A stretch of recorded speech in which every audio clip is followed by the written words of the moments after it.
Welcome, everyone, back to the Extra Attacker Podcast, Season 2, Episode 2. Yay! And we are so excited to be here. Jeff, So tell the excited. people how excited you are. Woo! Wow. That's how excited I am.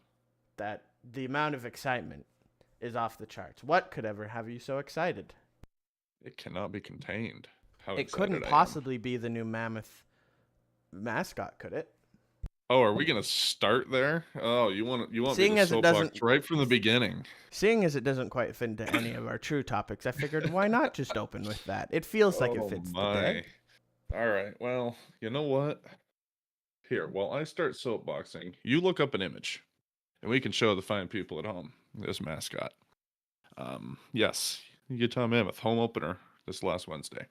I was there. In fact, had I prepared, I would have sent you the video that I took, and we could have played that. That would have been cool. Be like, yo, this is our video.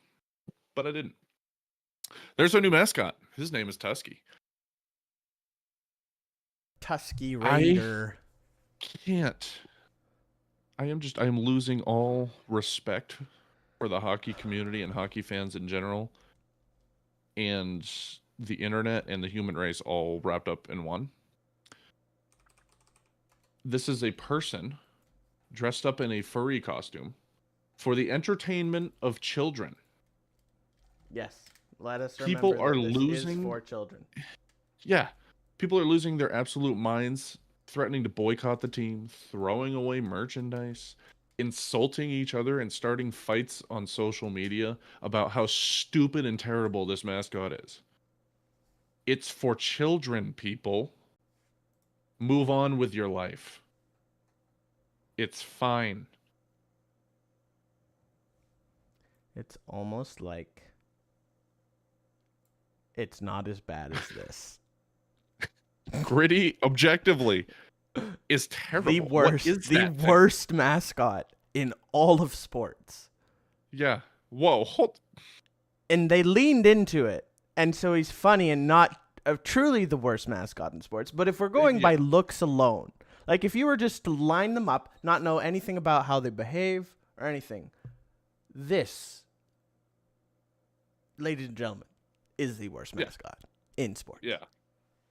I don't understand why people are taking this so seriously. It's such an important life or death thing for these people on the internet. The mascot's bad, therefore everything's bad, therefore the team is bad. Just shut up. Move on with your life. It's a person dressed up in a costume for children.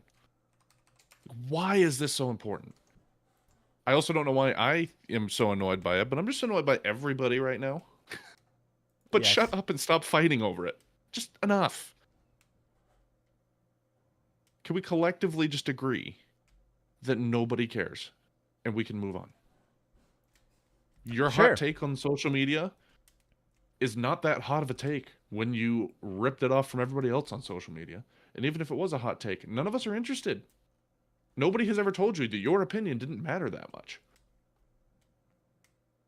Stop getting upset. Cool? I approve. I approve that message. Welcome to the Extra Attacker Podcast, everybody. Well, let's talk on some things positive then. Let's just have a change of pace for you, Jeff, and we'll talk about teams doing good things, as our topics today are very eloquently described. Yes. Teams doing the most good things. The Vegas team. Golden Knights. Ooh la la la la. They are Some of so these great, teams. so beautiful. Vegas 4-0-2 to start the year, and they have been just kicking it. They are scoring at will. They're just doing good things, and it's like it's crazy to me how often Vegas just is somehow able to get these good starts to the season. They do this most years. Yeah.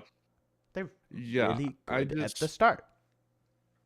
I think that, and I haven't looked into the numbers, so I could be wrong on this, but it just feels like since their inception, they have been one of, if not the most consistently good team in the league. Like, I haven't heard of Vegas is on a 10-game skid. Every team has points in every year where they start losing games. They look really terrible. I have not heard that about Vegas at all ever, and it's really interesting to me. They did miss the playoffs once. Yeah, but did they look bad that year? I mean, anyone that misses the playoffs kind of looks bad. Yes and no. I don't remember enough, but I'm gonna say yes because screw Vegas. So what? I mean, screw Vegas, fair. They've played 4 games, but NHL.com is only showing 3 of them. Weird. Who? Yeah, like I'm looking at their page, and you got the game schedule up on the top of the screen. It only goes back to October 14th. Yeah, the little bar at the top never shows all games. It only shows a few before and a few in front. You got to go to the full schedule. Yeah, to be able to see. I don't like. Nah. Hey, they beat Calgary twice though, so suck it, Flames. Yeah, Flames suck. What they'll be included in teams doing bad things. We'll get to Calgary. We haven't forgot about you. We'll get to Calgary. Oh man, yeah, it's. I think. I mean, obviously, we don't want to go too deep into anything. It's early. We're only 4 games in, 5 games in for some of these teams. 7 most for a couple. Yeah, but most of what we're seeing, I don't think we're necessarily surprised by. Most teams we thought were going to be bad are bad. Most teams we thought were going to be good are good. I think some of the good ones are. I think some of the good ones are better than we thought. Some of the bad ones are worse than we thought. But then there are a couple that are just completely throwing me for a loop right now, and that's my point. I thought they were going to be good. I didn't think they were going to be this good. I thought they were going to. I thought they were going to be good. There's still time. But that's my point. Yeah. 5-1 to start the year. Detroit loses the first game. Coach calls them out, and then all of a sudden, bing, bang, boom. Dylan Larkin's incredible. Lucas Raymond's incredible. They're all just doing so good. Detroit has single-handedly already canceled the Leafs parade twice. Yeah. My point exactly. I thought they were going to be good. I didn't think they were going to be that good. But like I prefaced all of it, it's still early. We're not even 2 full weeks in. Yeah. But great start for them. Carolina, last remaining undefeated team. And then Colorado Avalanche. Ooh. Freaking Avs. They're having some good stories. Good times right now. They are. Friggin' Wedgwood? Yeah. I went, for those of you who may not know, I went to Utah's opening game of the season. It was Colorado's second game, their home opener at Ball Arena. So I was in Denver. And I was very confident that Utah had a good chance to win because Wedgwood is their number 2. And he has flashes of good, but he's not great. And he is doing incredibly well this year. Their offense is looking better than it has, I think, in a while. They've always had the talent. They've always had the high ceiling. I just feel like the last couple of years, they've had really rough patches of inconsistency. Their offense is rolling. Wedgwood is looking like really, really playing way above his ceiling right now. Colorado's back. I had them missing the playoffs because of their goaltending situation. And you had Colorado missing the playoffs? I forgot that. Pretty sure. I'd have to double check, but I'm pretty sure I had them either that or the last wild card. A bold move. Yeah, that's a choice. It is a choice. Hey, I didn't want to play it safe. I wanted to go balls to the wall on everything here. It's more fun that way. Sure. So, but it's backfiring real quick. So here we are. I'm gonna point out another team that's doing interestingly good to start the year, and good is relative, but it's Chicago. They've been a weird one. They're 3-2-2, so they are above 500 for the first time in a long time. Almost 10% of the way through the season. Yeah. Still time. But Yeah. they have one more. They still haven't one more games than they've lost, but they're not points wise. They're above 500. Yeah. It's the fun Yeah. parts of overtime losses. Truth. Yeah, I've been paying a Positive little goal bit of extra differential. attention to them. Yeah, I've been paying a little bit of attention to Chicago this year. Because we sat down and watched the Utah Chicago game. That was, I think, our second game of the year. And my fiance is like, "Oh, are they good? Are they bad?" I said, "Oh, they're terrible. They're one of the worst teams in the league. We got this." And they beat us. You did outplay them, but We did. Spencer Knight. Yeah. And Yeah. I mean, But they beat us, and Just so I've to been quickly looking. show you here right now, Spencer Yeah. Knight, most goals saved above expected of any goalie in the league Exactly. right now. Exactly. Kind of crazy. Yeah, so they beat us, and then we were at, like I said, we were at the home opener last week on Wednesday, and during stoppages, they're showing like around the league scores on the board. I said that has to be a typo because it shows that they. I mean, yeah, they're playing Buffalo, and Buffalo's like an AHL team, but like 8 goals, that can't be right. No, I looked it up. They scored 8. They're looking way again. Everything with a grain of salt. It's still early. Where did Chicago come from? Well, they want something, and they've got some toxic people out of the locker room now. So they're middle of the pack, but for them that's really good. That's really hot. They were playing St. Louis, not Buffalo. My bad, but the point stands: 8-3 over St. Louis. Not a great team, but Binnington wasn't even the starter in that game, so we can't even say it was Binnington being Binnington. Good old Binner. They took Boston to OT. They only lost by 1 to Florida.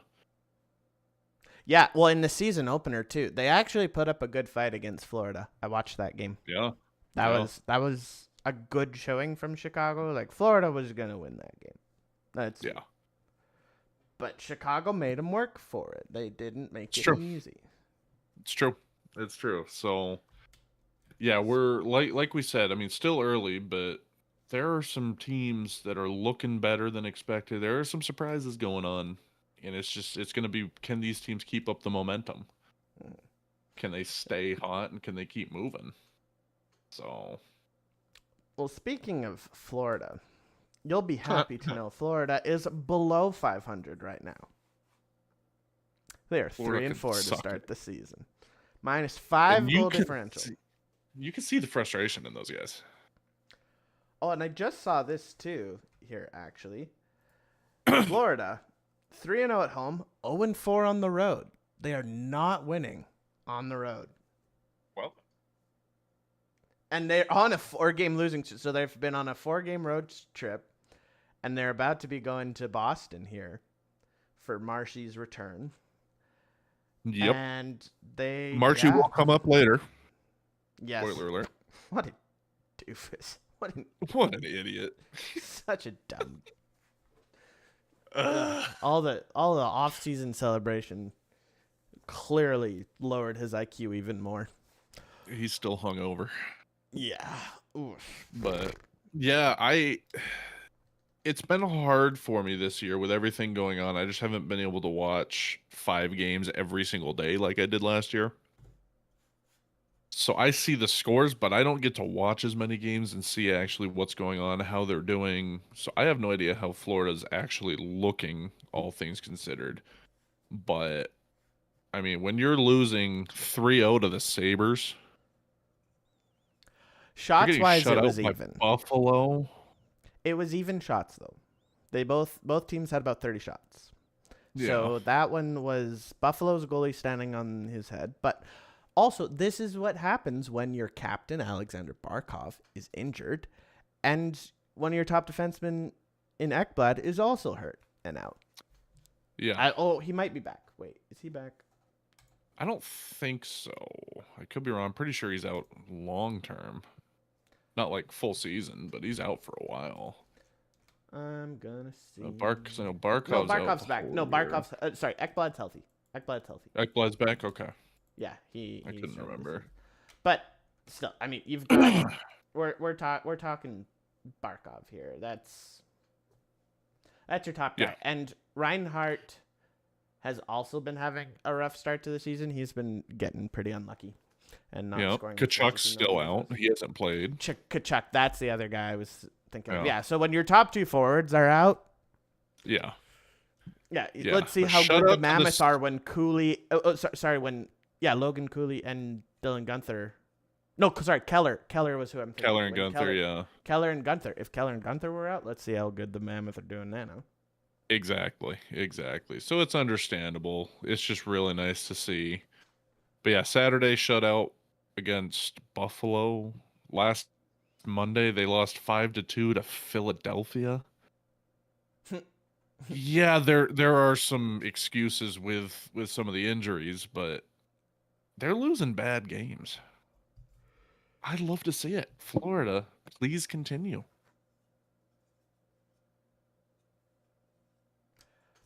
I mean that's why I had them kind of low in the standings because I Yeah. think they're gonna struggle without those guys now. Kachuk will be back Yeah. by Christmas, I believe. I was gonna say, yeah, still a couple Barkov's- months. Barkov's supposed to be out the whole season. He says he'll be back earlier. We'll see. They always see. do. But, okay, Edmonton though. I wanted to. This Edmonton falls into a group that I want to preface as I don't know. They're more lukewarm. I don't know if they're doing bad. And there's a few teams like this: Edmonton, the Edmonton Oilers, the New York Rangers, and there's one more of teams that I can't. And the Dallas Stars. Those are the three teams right now that I'm like. Because say the Kraken right now, they're 3-0-2. They're hot. We forgot to include them in the teams doing good things. Kraken, quietly killing it. But Dallas Stars, Edmonton Oilers, New York Rangers, they're weird. They're all weird right now. Yes. So Edmonton Oilers, what were you about to say about them? I was just gonna say, I think this is one that falls into both teams doing good things and teams doing bad things. With the stat that you're about to give us, I think it's good, but it's bad that you're even in this situation to where this can be a good thing. So- Hit us with it. Edmonton to start the year. In their first 6 games, it's 2-3-1. They are on a 3-game losing streak right now, but this is the best start to the season they have had in the last 3 years. 2 years ago, they started the season 1-4-1.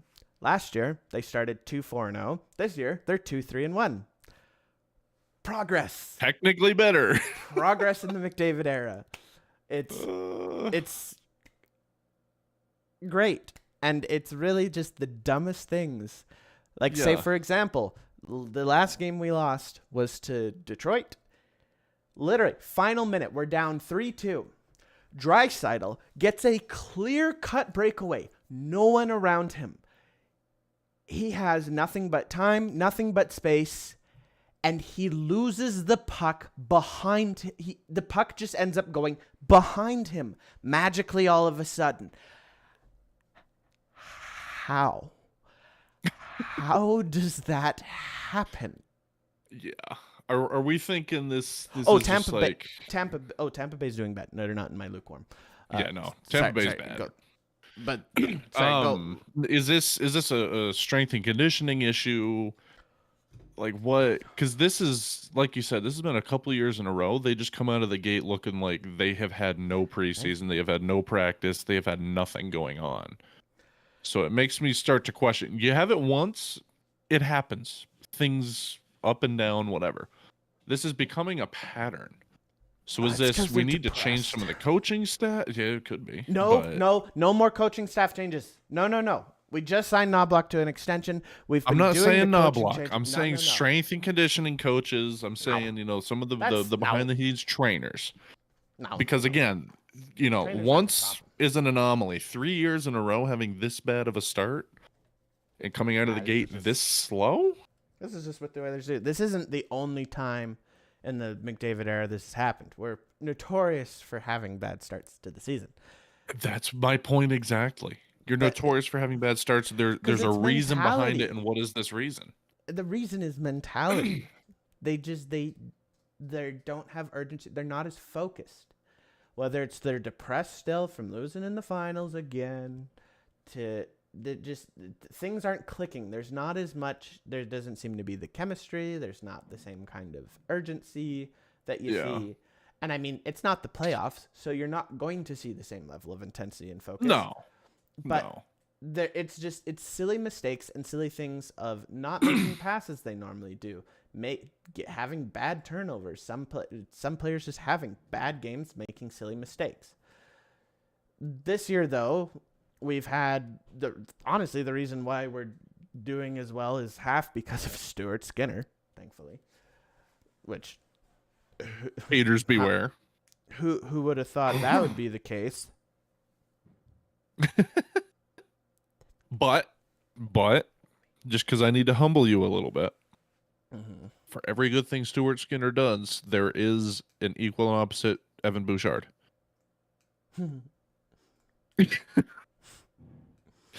Newton's first law of gravity or something.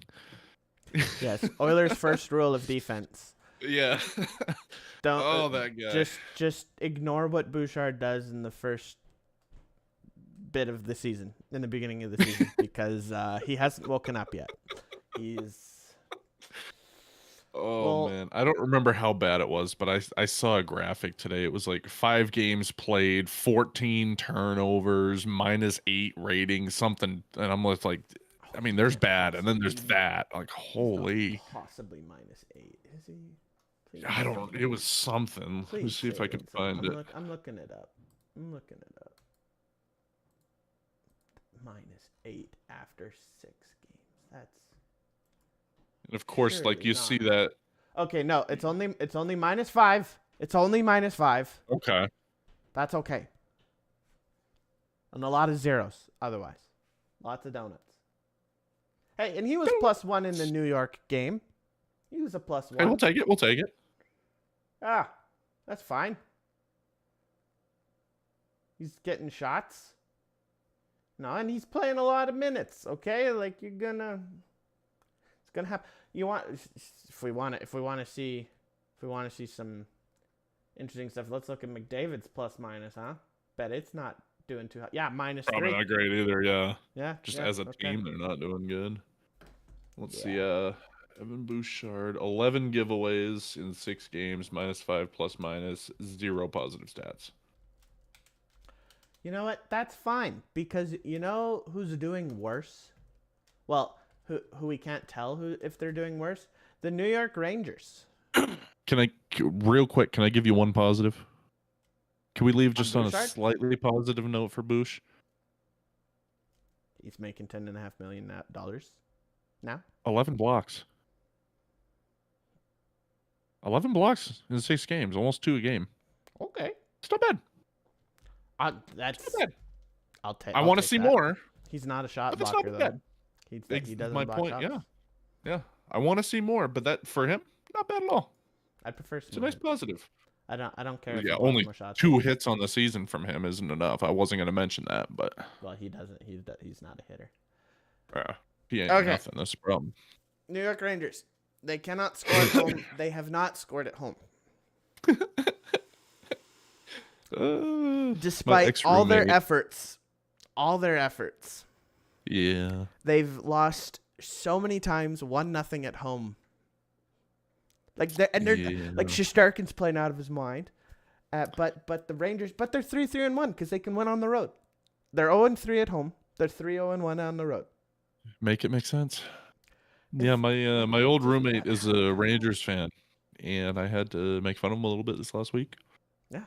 For getting shut out 3 straight games. I think, was it the only team in history that's been shut out 3 games in a row to open a season at home? One of those random, everything has to go just right for this super specific stat. But yeah, they are not good. They are not good. Well, not good at home. They've scored Fair. because in the rematch against Pittsburgh, in Pittsburgh, they lit them up and scored 6 goals. Yeah. They Yeah. just No, that's fair. they don't like hearing their own goal horn, I guess.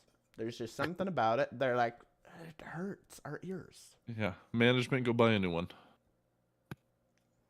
We just bought a new one. New York, you can go buy a new one. Yeah. So Get I on mean, New York's kind of middle of the road right now. They Yeah. just got to figure it out at home. Honestly, if they could figure it out at home, they'd be competing with Carolina for the top of their division. Like, they score 2 goals. Just 2 goals. It's not that much to ask, in my personal opinion. Even they're score right up there in one top of and their take it to OT and lose an OT. Sure. Pick up a couple extra points here and there. Sure. If the Even season that. ended today, though, they're a wild card team. They're in the playoffs. Yes. Could be worse. They could be Buffalo. They could be Buffalo. And there's even worse than Buffalo right now. There is even worse than Buffalo. There's a lot worse than Buffalo. I don't think any of the teams worse than Buffalo are necessarily surprising, though, except for Tampa. Tampa's the weird one right now. Because Vasilevsky can't get himself a win. No, I think Tampa... I've seen a little bit. I've seen a couple game highlights. I've watched a couple minutes of Tampa games. I feel like that preseason game with Florida got them all riled up, and they still haven't calmed down. I'm seeing just a lot of sloppiness out of Tampa. I'm seeing a lot of unnecessary fights, unnecessary penalties, taking cheap shots at guys. I think they're rattled right now, and they need to calm themselves down and just get on track. Right bleeping now. Florida, dig in. Dig the bleep in right now. Florida's under their skin, I think. Are you guys dumb or just stupid? Season 2 of well, because now there's another one, but with Corey Perry for the Oilers. Is that in season 2? That's okay. In season 2. I'm like 3 episodes in. I've just been busy. I haven't watched any of it. I've just seen the trailer where they have the Corey Perry part where he's like, "Are you guys dumb or just bleeping stupid? Put your sticks on the ice." He's just getting more and more high pitched. I'm like, Corey Perry. Corey Perry, by the way, injured for quite a while down in LA. So I thought he was going to be back by the end of this month. I thought it was 2 months. Yeah, it could be. I don't know. Maybe. I don't know. I saw a thing. Yeah, I saw a thing the other day that said even if they go to the playoffs and he scores the game winner against Edmonton, he's still going to get booed by his home crowd for being a legendary Anaheim Duck. And I'm like, that's funny right there. I couldn't believe it was LA he went to. That was so weird. Right. Okay. But yeah, also with Tampa Bay, Kucherov's been sick, not even injured, just sick for the past week and a half. What on earth does he have? As he being my top fantasy pick this year, I am painfully aware that Cooch has not been playing. He was my top fantasy pick in one of my other leagues too. So yeah. I know. I don't know what could be going on with him, but yeah, when you have a player out sick long term, wait, everybody else. I know why he is. It's your fault. Your top pick is always in healthy spotty health wise. Whether it's Kaprizov, now Kucherov, whoever you pick in the first round of our league, just it's your fault. I'm angry that you're right. Oh, sorry, Cooch. Gosh, that's so funny. Sorry, brother. You give them COVID. Virtual COVID. Yeah. Has taken him out for the whole season. That's okay, Jeff. Okay. Here's the thing with Tampa, though. They're real bad, but they've won a game. They have. They have won a game. There is one team in the league. And they've lost 2 in overtime. They're going to turn it around. Yeah. But there's one team in the league that has 0 wins. Their coach has been quoted as saying, "I would trade one of my children for a win."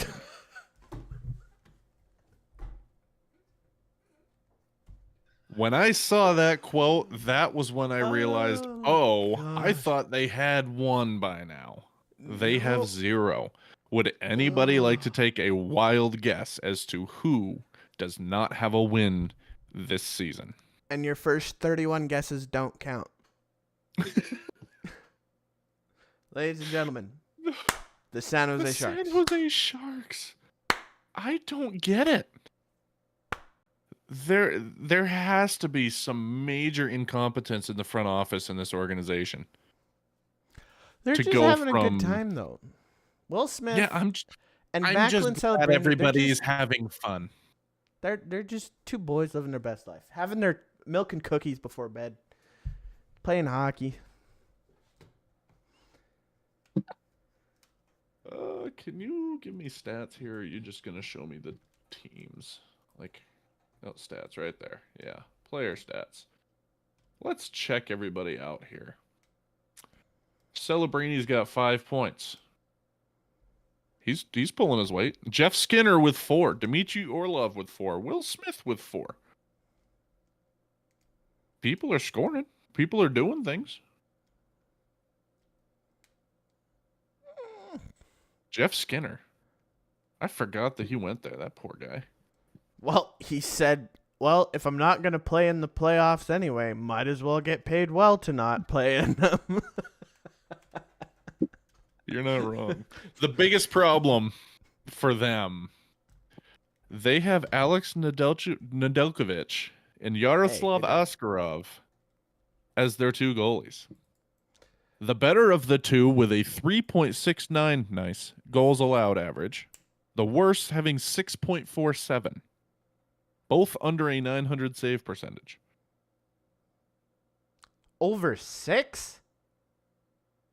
Askarov, 2 games started, 0-1 record, 6.47 with an 833 save, and 13 goals given up in 2 games.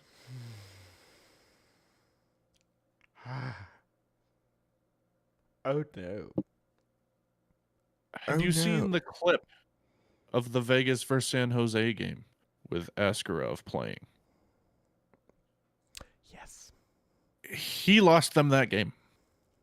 Yes. Twice. Future is teal. Goalie of the future. Oh, the amount of pain on your face is hilarious to me.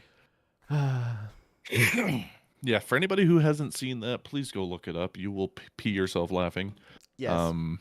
Between getting scored on from half from Jack Eichel and then being out of his net, just giving the puck away in overtime. Hold on. Let's not undersell this. He wasn't just out of his net. He was up at the blue line trying to play the puck, handed the puck to Vegas, and then turned around and just could do nothing but watch as they went in for the overtime winner. Slow goalie problems. Oh, well, I'm not catching up to that. Yeah. Time to pull Which the goalie, leads I us- guess. Which leads us to our next point here, which Kynan is a big fan of. That has not been the only major problem with goalies being out of their crease. I am going to be putting a compilation together as the season goes on, and we will have a big end-of-year celebration of all of the goalies that are out of their crease doing stupid things. Yeah. I would like everybody, if you have good names that we can name this compilation, please let us know. Because the early name that I came up with, I have the Stuart Skinner Files. It's not just him. It's You do Stu. everyone. No, it's not just him. Or Skinner Have it all be over. Let's be generic. Let's maybe come up with some generic names. Nah. Like You know. Oh, I'm the that goalie? I don't care how POV. much. You made POV, you made decisions or mistakes were made? Or Mistakes were made. Oh, sorry, the game had started? Or- I sorry, don't care how what's my overblown job? the Stuart Skinner out of the net meme is. It is my favorite genre of hockey related memes at this point. Yeah. And I am absolutely keeping this Stuart Skinner, even if he ends up not giving up a single goal the rest of the year, greatest goalie of all time. We're still naming this compilation after Stuart Skinner. So please, ideas, we would love to hear them. Send them my way. We, not we. And it's not even because of the Skinner stuff, okay? Like, it's just me as a goalie. Goalies get disrespected because no one understands us. No one gets, no one knows when it's a good goal or a bad goal, except goalies, okay? And so we have to sit here and take it.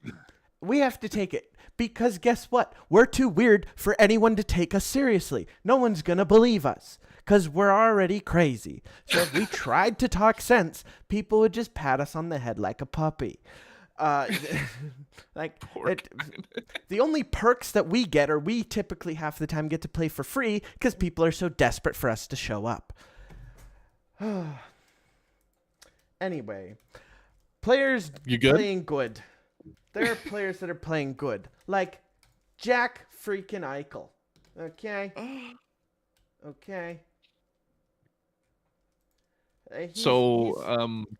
Can we just go back to 2 weeks ago when we were talking about good. Jack Eichel still being unsigned?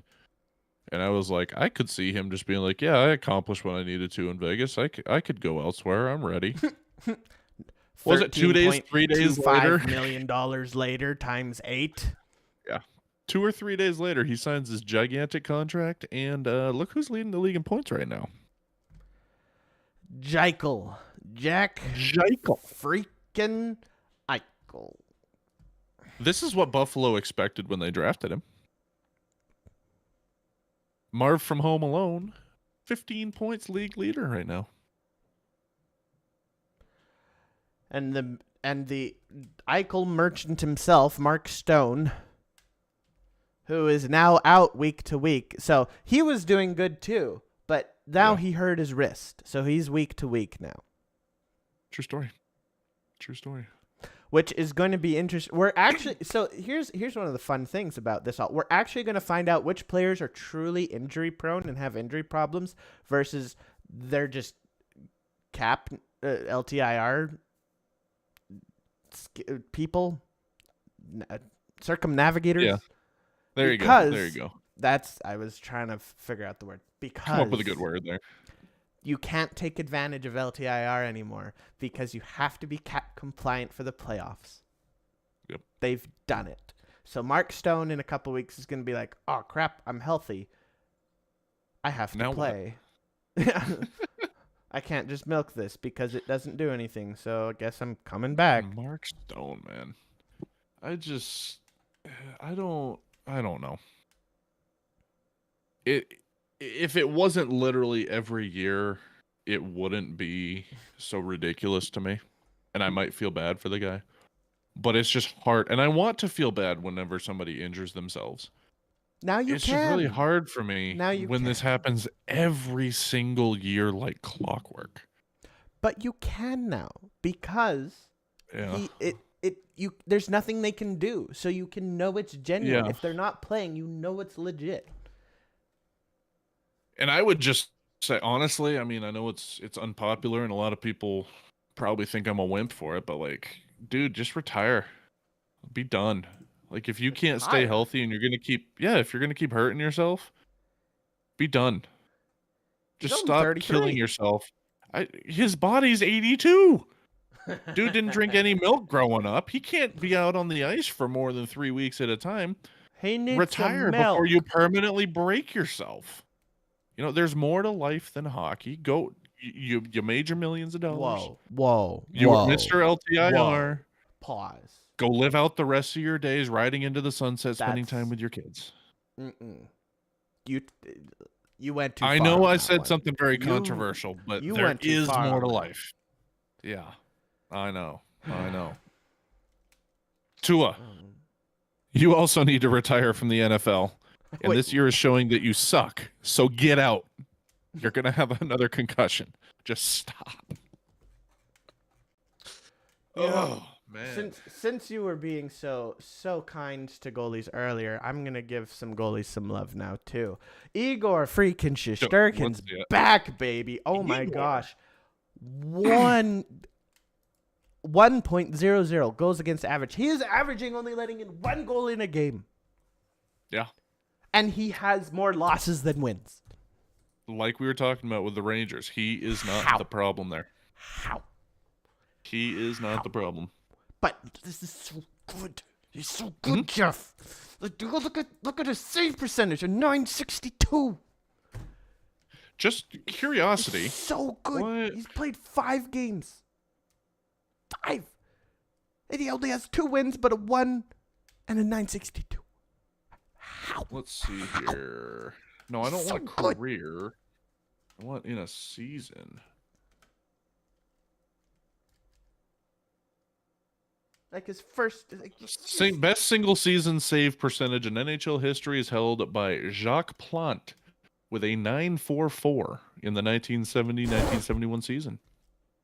Oh, the AI overview even hits him. Igor Shesterkin has a recent high with a 962 save percentage in his most recent season. Sorry. In the 70s, 944. How many games? 944. Let's see if I can find Over out. how many games? That's unreal. 944, 1970-71 for Toronto. He played 40 games. My gosh. So not the whole season, but 2/3 of the, well, no, half the season. 24, 11, and 4 record. 94 game. 944 over 40 games. 40 games. That's Yep. stupid. Yep. What is this? Tim Thomas in He's- the playoffs? My God. He also, funny enough, Tim Thomas, number 7 here. 2010-2011 season, he had a 938. But yeah, Plant is number 2 and number 4 on this list. They're putting Shesterkin at number 1 on this list. It's purely just filtering by the percentage and not taking in minimum games. But yeah, if you take him out, Jacques Plant is number 1 and number 3. Because his other season was 1968-1969 when he played for the Blues at a 940 save percentage over 37 games. So Okay. potential Okay. history in the making here if Shesterkin can keep this going. There's still a lot of season to go, but Yeah. he's back. He had a rough year last year, but he's bouncing back, Jack. And I feel like last year was just really weird for goalies in general because every top elite goalie was pretty bad. It was, except for Hellebuck during the regular season. Regular season Hellebuck was in great. the playoffs, Hellebuck was a sieve. Yeah, in the playoffs, he got back in line. He got manhandled. Yeah. But also this guy. Wedgie. We talked about him before, but so last year, if we remember, Colorado had a really bad start because of their goaltending. They literally could not outscore their goalie problems. Yep. Look at what is happening now that they have. Yep. They went and got Mackenzie Blackwood, who had an injury, who's now in a conditioning stint in the AHL. But Scott Wedgwood, Dallas's backup, is now coming in so clutch. So unbelievably clutch for these guys. He's played all 6 games for the Avalanche to start the season. And he's had 1 bad game. 1. And they lost in overtime. And that's just stats-wise. We don't even know if the goals were actually his fault. So for all we know, that was really good. That's the thing. These stats, we don't know. But when we look at things like goals saved above expected, Scott Wedgwood, 5.2. So for those who don't know, smart people count how many high-danger scoring chances a goalie has against them, grade A scoring chances, and then they calculate how many goals they should have let in based off of that number, which for Scott Wedgwood should be 14.22 goals. I don't know how you get 0.22 goals, but apparently you can. He has only let in 9. And I'm not speaking German here. So he's doing hot good. Very nice. No, I will Very put a slight splash of water on this. I'm not taking it away from him. He is playing out of his mind right now. But the Utah game in general, Utah has a problem where most of the year last year, I think we're starting to come out of it already. But in that game against Colorado, like, let me see if I can find out. Where did you go, Avalanche? There's you. Let's go to schedule. Full schedule. Utah. Give me Game Center. How many shots? So a total of 33 shots that were thrown against him. We scored 1. So he stopped 32 out of 33. I would guess about 5 of those were not weak shots straight at center mass. I don't think Wedgwood necessarily played a great game that day. Utah played a terrible game. We have this habit of let's miss passes on good grade A scoring opportunities, and then let's just force shots and shoot right into the goalie's chest over and over and over again, and then wonder why nothing happens. Again, I'm not saying that to take away from Wedgwood, but at least that one game, we kind of gave it to him and gave him the confidence to get rolling. Because even if argument's sake, he didn't deserve that, he doesn't deserve the credit for that game, whatever you want to say. I'm not saying that. I'm just, if you want to say that, he has still kept it up for an additional 4 games. Dude's playing out of his mind and keeping them in this right now. They have been scoring. They have been doing well. But, they beat Boston 4-1. 4 is good. But holding Boston at 1 is what's doing it for him. Against Columbus, 4-1. Against Buffalo, 3-1. Against Utah, 3-1. I don't know that he's given up more than 1 game at all this year. Or 1 goal, rather. We're talking Wedgwood? Wedgwood. Yeah, no, wait. 4-1 against Boston, 4-1. He did four goals in 1 game. Yeah, that's right. Against Dallas. Mm-hmm. But every other game during the regular season, 4-1, 2-1, 3-1, 4-1, 4-1. Dallas is Colorado's daddy. Dallas Dallas owns Colorado. They're going to rename Denver to Dallas Jr. The worst Dallas. New Dallas. Man. Dallas owns Colorado. One thing. Jared Bednar, one of the best quotes. Jared Bednar saying, "I would be okay if we never had to play Dallas again." Yeah. After both the playoffs in that game. Jared Bednar. I never wanted to play them. I don't know. I love him. How dude still has a job. But anyway, what do you mean? While we're talking about Colorado, can I just say, Ball Arena, y'all are dropping it. 100 matchup pucks for the home opener. That's it.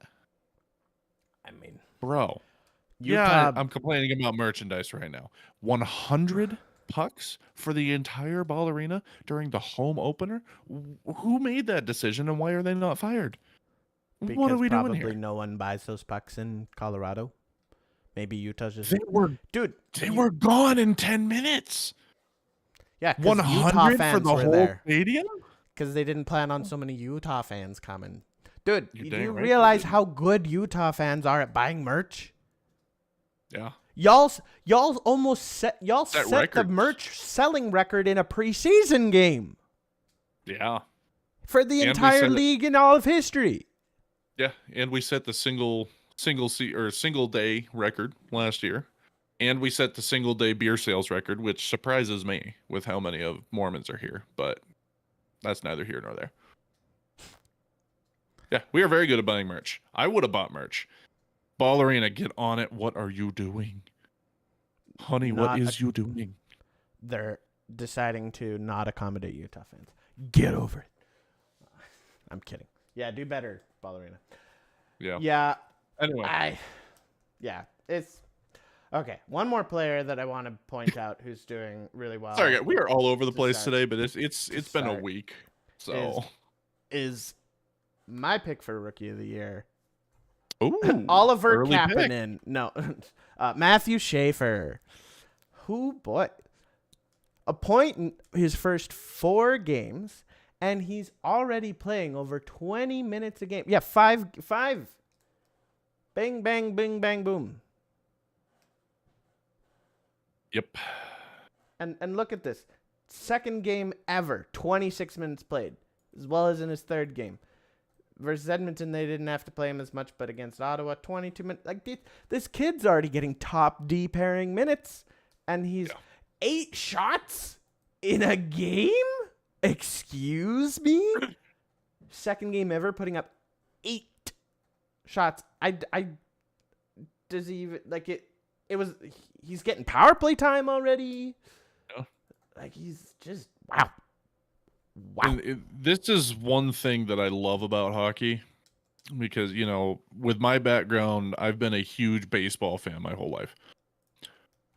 It doesn't matter how highly touted a prospect is, how good this prospect is. He's spending time in the minors, and he's working his way through the system.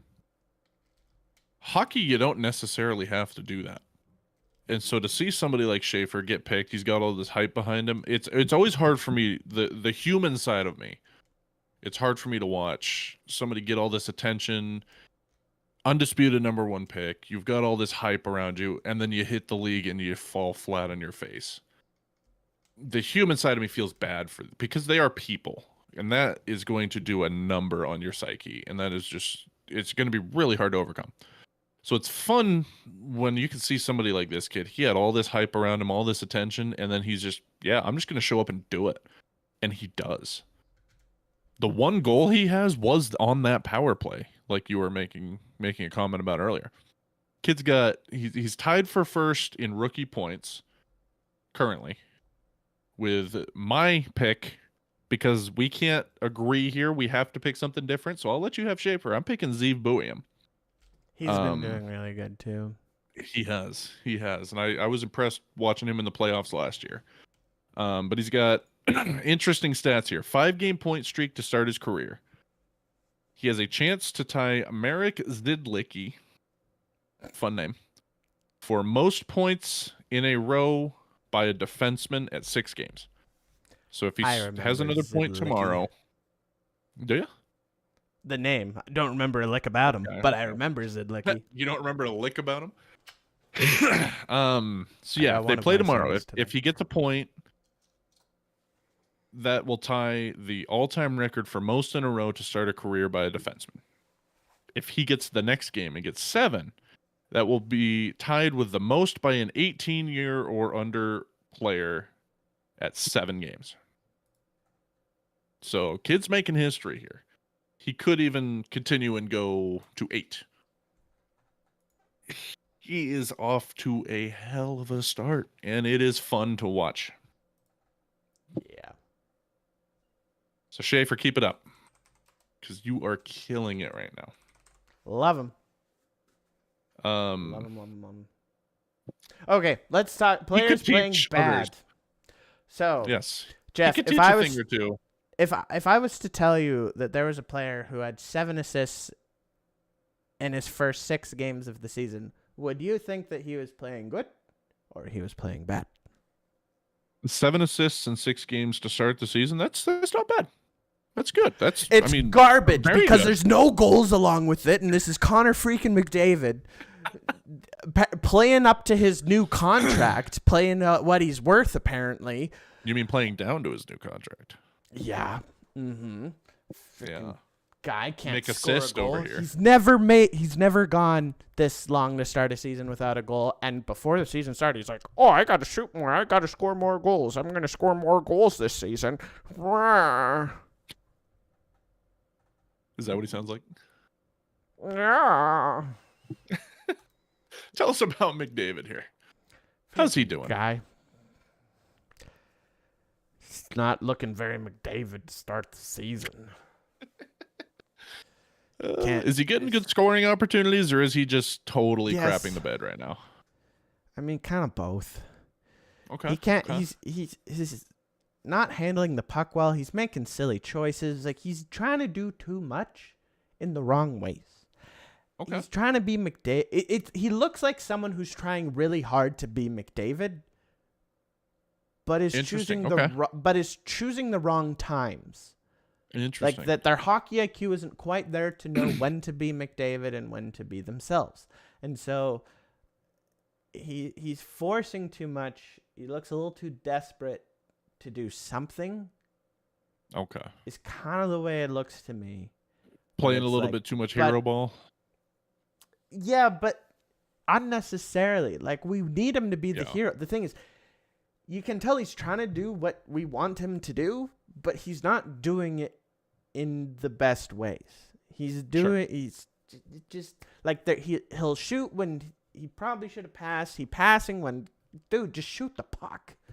Yeah. And Yeah. he's just off rhythm, and that's the whole Oilers. I mean, the only one who's not is honestly Ryan Nugent-Hopkins, and kind of Stuart Skinner. Well, as long as they've got So- somebody. But hey, they'll figure it out. They always do.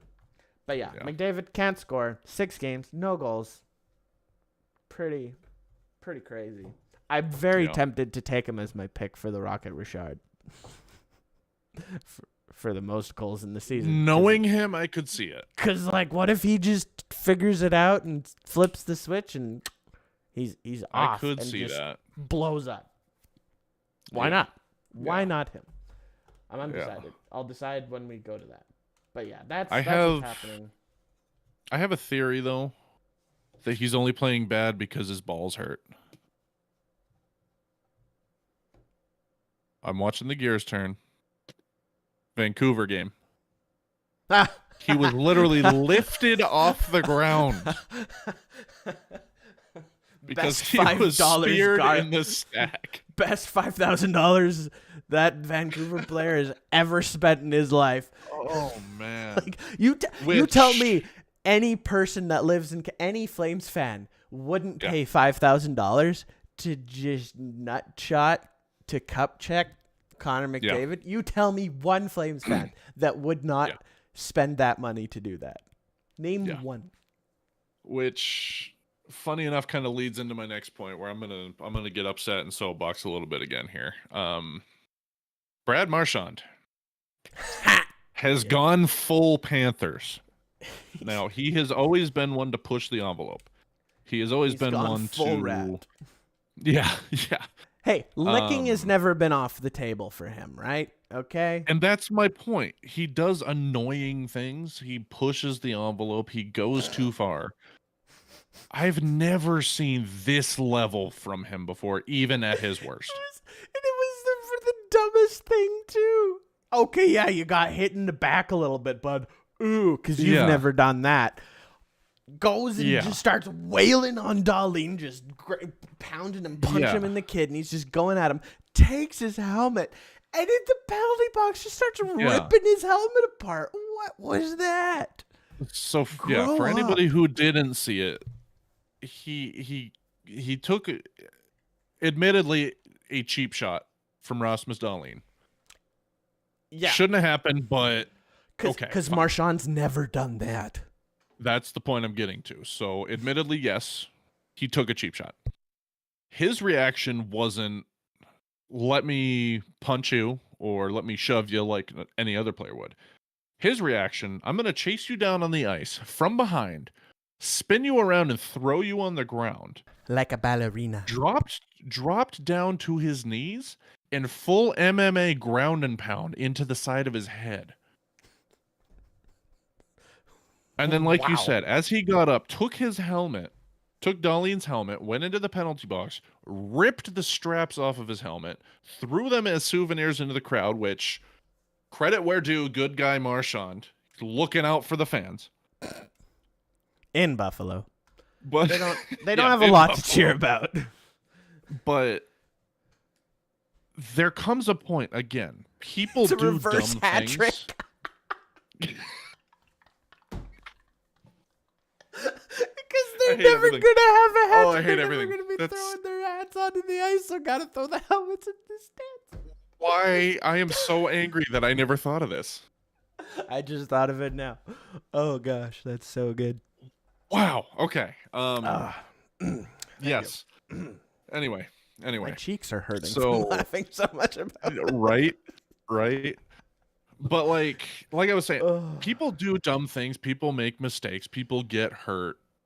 It's a violent game. It's a fast-paced game. It's going to happen. Yeah.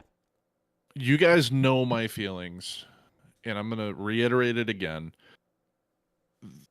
The NHL disciplinary system is a complete and total joke. Yep. That spear that McDavid took and this, both players were fined the maximum allowable $5,000. Mhm. Marchand spent probably 8 times that just in alcohol celebrating their cup win last year. Mhm. Well, He so his probably bank spends account's that. pretty dry. Yeah. He probably, that was terrible.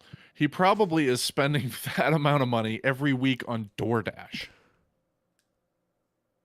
$5,000. This wasn't he got in a fight and won and Darlene got hurt because they were mutual combatants in a Hey, fight. For some He of those threw players, him that's down and that's started swinging in full MMAing on this guy.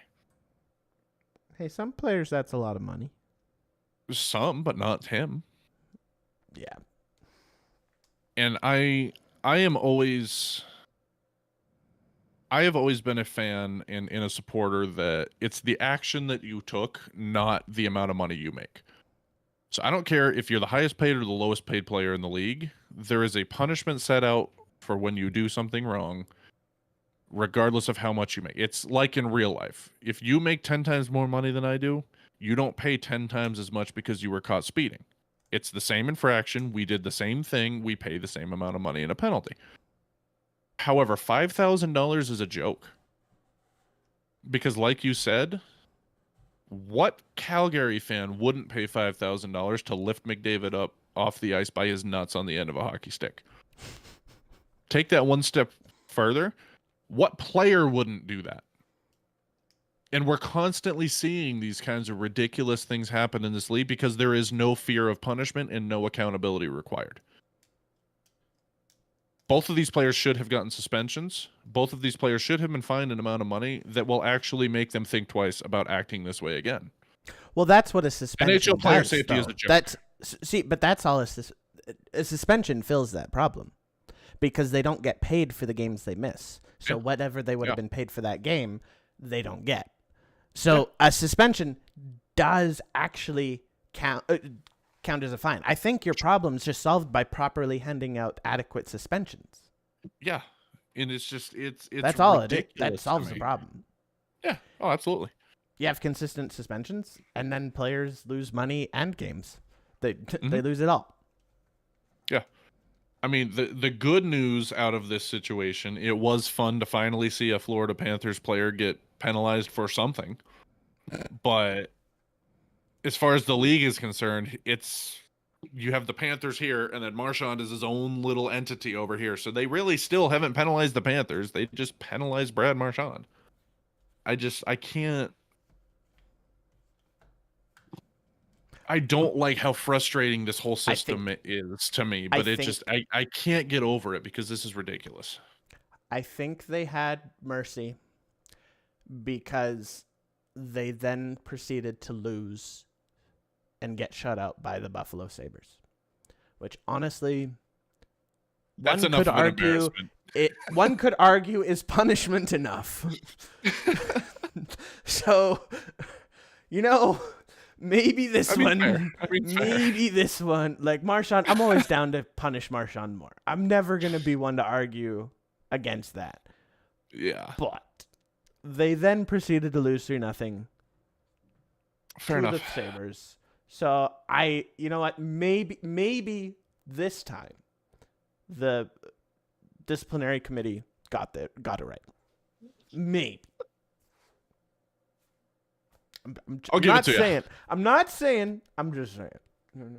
I'll give that one to you. But no, that was one of the most disgusting things I've ever seen. Like I said, there's people lose their temper and do stupid things. They get penalized. We all shake hands and move on. But then there are certain things like this that they're so far beyond. everybody here knows that I'm a fan of Marshawn. Well, was a fan of Marshawn. Now he's a Panther. But I was never a fan of Marshawn. that was just He so ridiculously over the top that there's no defending that at all. He made me consider it for a second during Four Nations, liking him. I did consider it for a second, but then moved on. So he can pretend to be likable. I know the feeling. Yes. I had Austin Matthews in the Kachucks, so I know the feeling. Yeah. Anyway, prediction time. Yeah, let's go to our predictions for the year. We've got fun things like the first coach firing, best/worst record. How many goals above 900 does Ovechkin score? Because guess what, Jeff, you told me about a new record Ovechkin set. Do you have that Ovechkin graphic set to a pull new up by record. chance? I don't. My favorite I'd thing have I've to go and seen. find it. Ovechkin set a new record for most goals scored with 898. The previous record was held by Alexander Ovechkin at 897. Every time he scores, history is made. Let's go. History is made. He needs to do his diving celebration every goal. Every time. Every time. But he's two Oh, away that's from incredible. 900, guys, so he's going to hit it. It's going to happen. It's gonna happen. It's going to happen. Do we wanna Gretzky's going to have start to with buy that him one? a car. Yeah, let's start with that one. Let's just How start. many? How many? Are we saying career or just this year? What is he gonna end on? Just this year. Okay. Give me 932. 932. Give me 932. That's a 34 goal season? From where he is now, because he's already scored at least one. I'm pulling him up. Yeah, let's pull that up.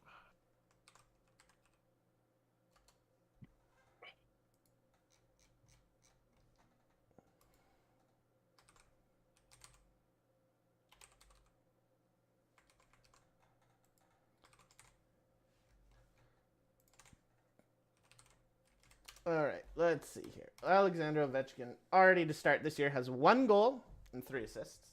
It's a +5. And last year, he did score 44 goals. So if he was to score 44 goals again this year, that would put him up 42? to Am I mathing correctly? 942? 939. 939. Okay. So I'm saying Oh, wait, you got 7 no, sorry. less than that. 941. 941. 941. I'm saying 9 less than that. You said 44, so I'm giving him a 35 goal season. Yeah. No, I could stick with that. I'm cool with that. I'm Hold gonna on. edit your note here. I have just to do do. that. I have to do some live math here. So if he has 2 scored, plus 2 is 4. Minus 1 is 3. So, Quick math. 1 divided by 6, he's scoring at a pace of .166 repeating goals per game. The nerds. If he plays a total Nerds, of 70 bruv. games, I think he'll miss that. He would only score 11.2 goals. So I think he gets 25 goals this season, which would put him You at are underselling. 897 plus 25. 922. I'm going to be going 10 under you. 922. He gets to 922 this season. I did math and then Okay. said, screw the math. I'm just going to pick a number. Geeks, bruv. Because my math ended up with him scoring only 12 goals, which is absurd. So I said, Yeah, let's yeah. double it and give it to the next guy. And Can I just point out to everybody? I know this, like the number one thing you do when you're doing something live or putting on a performance is you don't tell people you're unprepared. I have had an incredibly busy couple of weeks. We're not going to dwell on this. This is not a call for attention, but I just got engaged. I'm planning a wedding. It's a lot of work. I have been incredibly busy. congratulations. Thank you. So Kynan 100% wrote our show maps today, and I saw them about 20 minutes before we went live. All of my predictions are on the spot. Everything we're talking about is on the spot today. It's kind of more fun this way, so I might do this a few more times throughout the year. Just gonna put that out there. I may show up completely unprepared because it's kind of more fun when we just get to meme 100%, and I am not prepared. Just gonna put that out there. Why? Don't know. And then he can never contradict anything I say. I've been watching hockey. I've been following it. So. That's not true. I can contradict anything. Sure you can. All right. What do we got next? Okay, we can. I'm just gonna let you take our predictions in whatever order. Let's go first. Coach firing. First coach Okay. firing. Because it's about a month out, most likely, because that's what we do in the NHL today. Is we can look at this, and coaches just get fired. Couple months in, oh, the team sucks. Who? And it doesn't matter how long they've been the coach for. True. So, there are maybe some obvious choices like San Jose, Ottawa. Because let's keep in mind, Pete DeBoer is available. Right. He has not been hired. So there is a top-tier coach that consistently has gotten his teams to the conference final. And then thrown them under the bus. Yes. Yes. So you've got some options here. So Jeff, who is going to lose their coach first? It's tough. I've got 3 in mind. Okay. Well, possibly a 4th.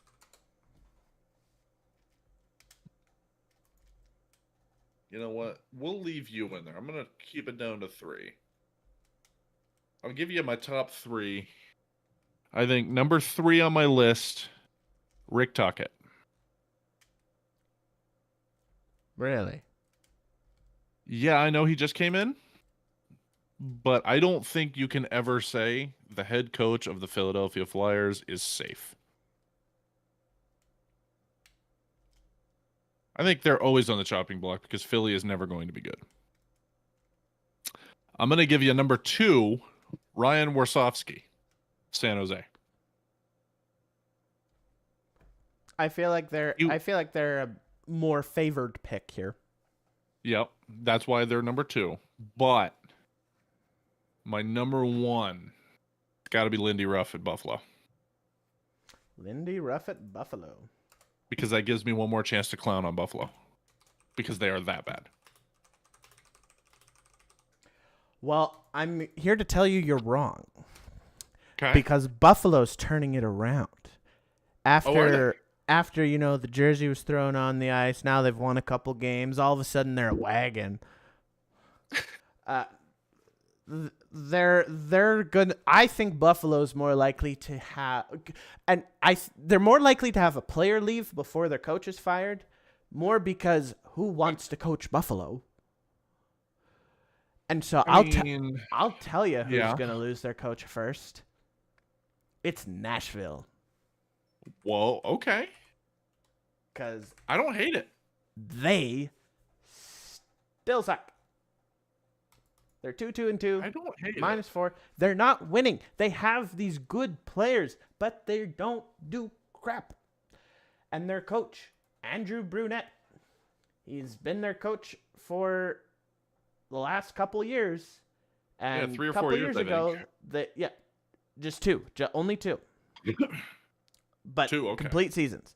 The last 2 complete seasons he was their coach. 2 years ago, they finished 4th in the Central, lost in the first round. Last year, 7th in the Central, missed the playoffs. They're not a team that should be missing the playoffs. They have too many good pieces. They're wasting the years of Roman Josi and Jussi Saros and Philip Forsberg, etc., etc. They should be better. If Pete DeBoer would agree to go coach in Nashville, I see Andrew Brunette out unless they can have a great record by the end of November. Andrew Brunette's gone. Guaranteed. I'm a little upset that I didn't think of him, but you make a very compelling case. And again, I can't jump on board. We have to have different guesses here. But that's why I let you pick Nashville, first. Absolutely up in the top. Yeah. Okay. I don't hate that at all. Best record versus worst record. You're going to go first on this one, but unfortunately, Chicago. No. There's still time. There's still time. I can't, based off of what I've seen so far, I really almost think the New York Rangers could do it again if they could figure out their scoring at home, but I'm not. My two picks right now that I'm considering for it are Colorado or Carolina. Oh, best. Okay.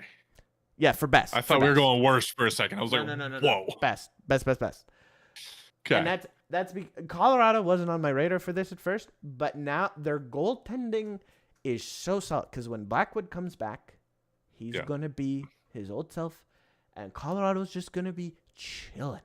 They're going to be so happy. Yeah. So it's just, you know, Carolina's just having a really great start, and I don't know how good. I just, you know what? Natchez is just having a blast playing with Nathan MacKinnon. Nate Dogg, Natchez is just feasting off of McKinnon's production. It's beautiful to behold. So he's up in his game for sure. I'm saying Colorado has the best record this year. Okay. And then for the worst, who do I think is really going to try to tank for McKenna?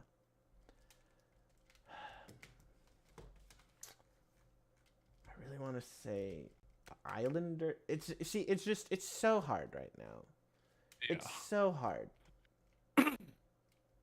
If it helps, and I just looked this up because I wanted to see it. If it helps you, you have Chicago, Anaheim, Buffalo, Pittsburgh finishing last in their respective divisions. So maybe your predictions have changed, but that's where you started the year. But I have what? I had who? You've got Chicago, Anaheim, Buffalo, Pittsburgh as last places.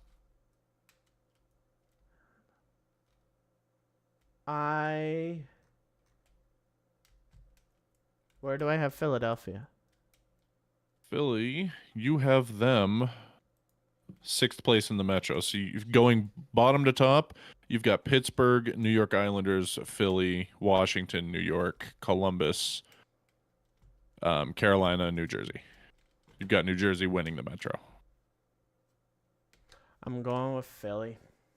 Going with Philly? Okay. Philly. So they're worse than what you gave them credit at the beginning. Actually, no. That's the hard part. That's why I had to look this up. Ugh. Here, give me my bottom three again. Let me just. I'm gonna screenshot this here for you. I just need to hear my bottom three. There you go.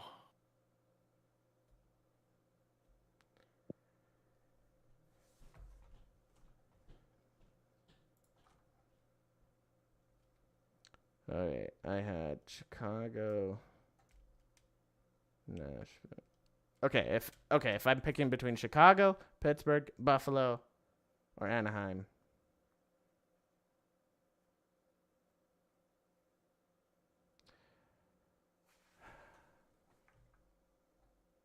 Pittsburgh's had an annoyingly good start to this season. You know what? Fine, I'm picking Pittsburgh. They're going to tank so that they can have Crosby's replacement. The unfortunate part is we are going to be in agreement on one of these. Okay. Because I've got Pittsburgh finishing with the worst record in the league. but it's going to be real close because Buffalo is going to try. Okay. However,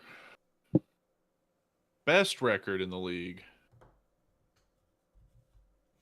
is a little bit tougher for me. Okay. Because I've got two teams that I think have a shot at it. One of them is going to need to turn it around. But then I've got a little bit of a dark horse candidate. So Tampa's up there. I think they absolutely need to turn it around, but they have shown that they can. My dark horse pick, I'm still really, really high on Minnesota. I think they've got a ton of talent. Zeev Buium is playing out of his mind right now as a rookie. If they stay healthy, they're going to take the Central. And then I've got Carolina up there as well as a possible. But purely because I want to make this fun, give me Minnesota. Okay. Minnesota will have the best record in the league and then probably lose 4-1 in the first round. And Pittsburgh's got the worst record. And that's going to be, like I said, Buffalo's going to try to tank and take it. I think, because you were saying the Rangers, I could see them purposely tanking to try to do it.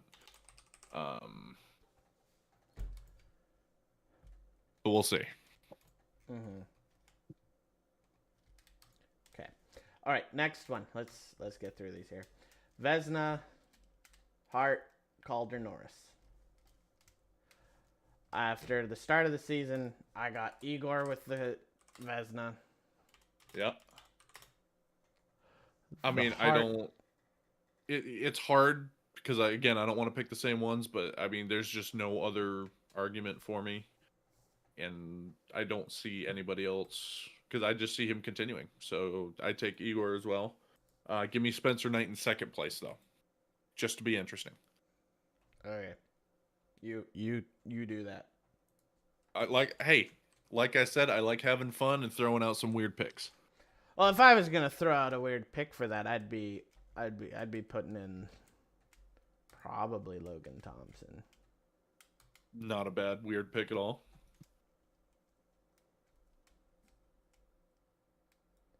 Yeah. Not a bad weird pick at all. Yeah, just Logan. Or actually, Demko's back, man. Actually, for 2 weeks. You're going Igor and Knight. I'm going Igor and Demko. I think Demko doesn't get hurt. Interesting. I hope not. I'm gonna say that he stops getting hurt. Okay. That's what I have to say. Okay. I don't hate it. And what, Hart? I mean, Eichel started off really hot, but I don't know if that's gonna stay that way. Okay. Because Hart is MVP. Yep. Just so everyone's aware. But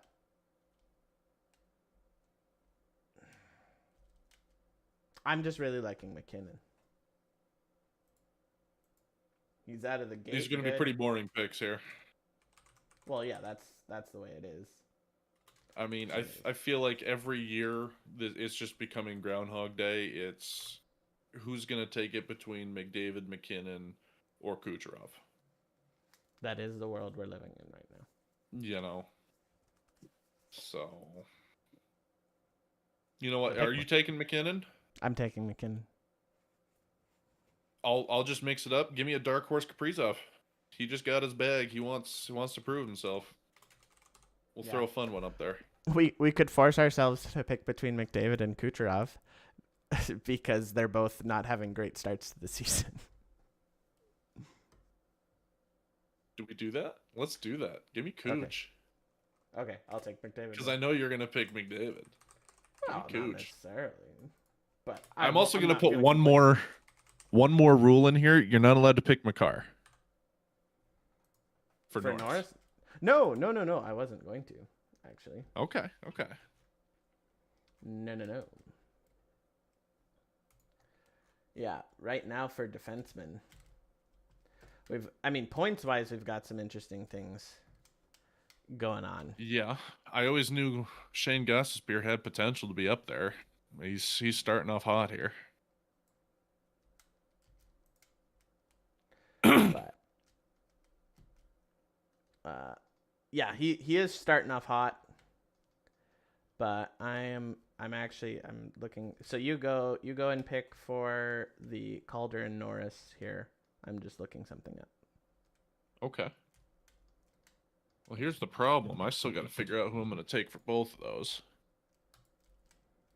But Calder, I think, yeah, you were taking Schaefer. Give me Zeev Buium for Calder.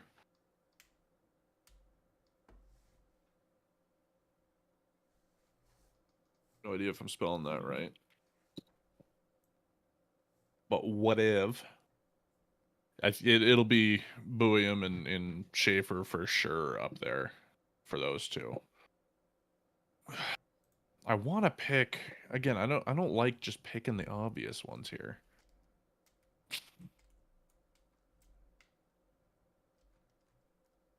Norris is a little bit harder for me to make a dark horse pick that still somewhat makes sense.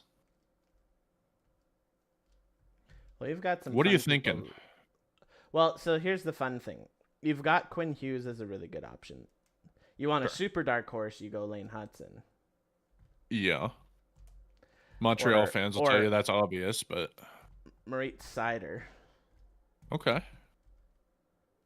I'll be honest, sometimes I forget he still plays. He's just very, very not talked about. Yeah. Like you've got some interesting ones like that. Another dark horse could be Miro Heiskanen or Josh Morrissey. Josh Morrissey hasn't had a great start to the season stats wise, but he's always an option. I mean, just in the metrics right now, Shane Gostisbehere is just killing it. Yeah. I know he's, like I've said, he's got a lot of potential, and I've been high on him for a couple of years. I just don't know that he can keep this up all year. We haven't seen that longevity out of him. No, and he's hurt right now. Yeah. So let's go. I'm gonna go either scale 1 to 10. How weird is this? Zach Werenski or Zach Werenski, Quinn Hughes, and Lane Hudson are my 3 non-Makar picks right now. Those are your 3. Okay. Werenski was definitely going to be one of mine.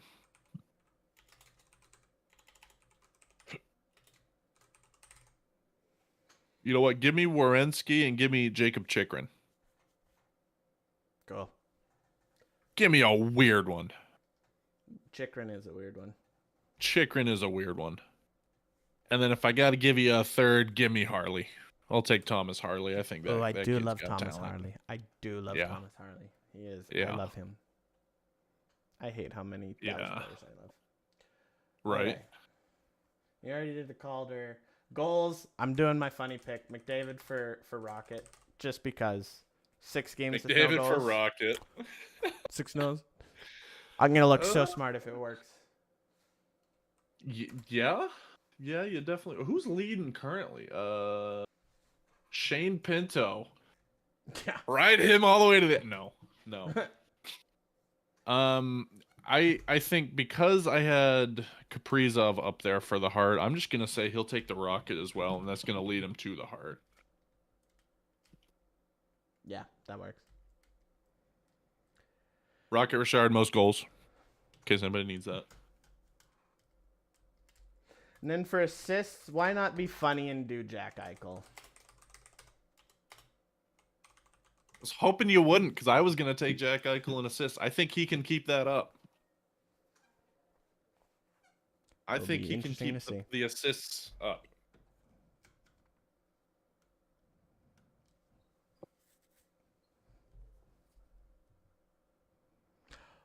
Okay. That's all of our predictions. Right on. Ladies and gentlemen, go watch Smokey. got a couple games on tonight, I think. Let's double Yes. check. I'm sure a few have already seen. Yeah, Buffalo, Montreal at first intermission. Seattle, Philly, Minnesota, New York Rangers going right now. So there's a couple games on. Winnipeg, Calgary tonight. Carolina, Vegas tonight. Tons of them tomorrow. It's a lot of hockey to be watched. Go watch some games. Go attend a game. Until next time, we'll see you later. Bye bye.